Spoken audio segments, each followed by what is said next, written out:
National income unit में हमारा next concept है market price and factor cost. चलिए समझते हैं एक सिंपल एग्जांपल से।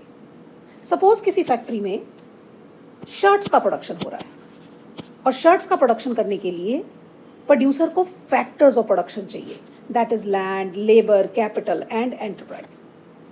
अब इन 4 फैक्टर्स की हेल्प से हमने शर्ट प्रोड्यूस करी और इसके बदले में इनको कुछ रिवॉर्ड दिया जाएगा। लैंडलॉर्ड को दिया जाएगा रेंट, लेबरर को मिलेगी वेजेस, कैपिटलिस्ट को मिलेगा इंटरेस्ट और एंटरप्रेन्योर को मिलेगा प्रॉफिट। और अगर रेंट, वेजेस, इंटरेस्ट और प्रॉफिट को ऐड कर लिया जाए तो ये होगी प्रोडक्शन की फैक्टर कॉस्ट। तो मान लो फैक्टर कॉस्ट शर्ट की आई 200 rupees. 200 rupees is what the amount which is received by the producer. अब जब कमोडिटी मार्केट में आई तो उसके ऊपर लगा, फैक्टर कॉस्ट के ऊपर अब उसको क्या लगा? GST, that is indirect tax. तो 200 रुपीज उसको फैक्टर कॉस्ट आई, जीएसटी लगा उसके ऊपर 20 रुपीज का। अब मान लो शर्ट्स के प्रोडक्शन पर सरकार जो है वो सब्सिडी देती है, तो सब्सिडी से क्या होगा? कॉस्ट कम हो जाएगी।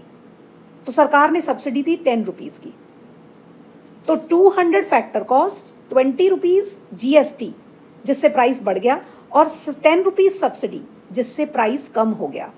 तो नेट इम्पैक्ट क्या हुआ? इनडायरेक्ट टैक्सेस माइनस सब्सिडी का, that is called net indirect taxes. So 20 minus 10 is what? Net indirect taxes. तो factor cost 200 rupees plus net indirect taxes 10 rupees is equal to 210 rupees. That is what the market price of shirt that consumer will pay. So market price क्या हुआ?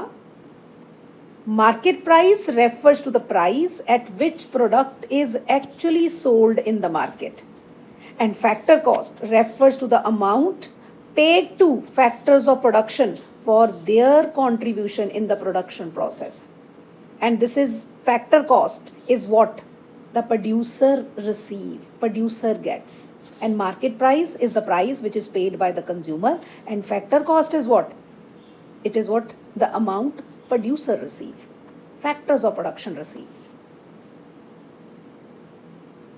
So हमने देखा कि जब indirect tax लगा, factor cost plus indirect tax हुआ तो market price बढ़ गई, और जब सब्सिडी लगी तो मार्केट प्राइस कम हो गई। तो in short market price is equal to factor cost plus indirect taxes minus subsidy, और indirect taxes minus subsidy is what? Net indirect taxes. तो market price is equal to factor cost plus net indirect taxes, जिसे हम net बोलते हैं in short. तो we diagram से इसको समझते हैं। Market price minus factor cost is equal to net indirect taxes.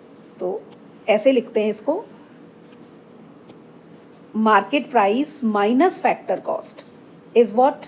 Net indirect taxes. Market price big concept, factor cost narrow concept. क्यों? क्योंकि market price is equal to sum of factor cost plus net. So अगर आपने market price से factor cost पे जाना है, मतलब बड़े से छोटे पे जाना है, तो market price minus net factor cost आ जाएगा। और अगर आपके पास फैक्टर कॉस्ट है और आपने मार्केट प्राइस पर जाना है तो फैक्टर कॉस्ट प्लस नेट करेंगे तो मार्केट प्राइस। सिंपल बात, बड़े से छोटे पे जाएंगे तो नेट माइनस करेंगे, फैक्टर कॉस्ट से मार्केट प्राइस मतलब छोटे से बड़े की तरफ जाएंगे तो factor cost plus net. This is what market price, factor cost. अगर ये कॉन्सेप्ट आपको क्लियर हुआ हो तो प्लीज़ मेरे चैनल को लाइक कीजिए, सब्सक्राइब कीजिए और शेयर कीजिए, ताकि ऐसे ही और कॉन्सेप्ट मैं आपके लिए लाती रहूं। Thank you.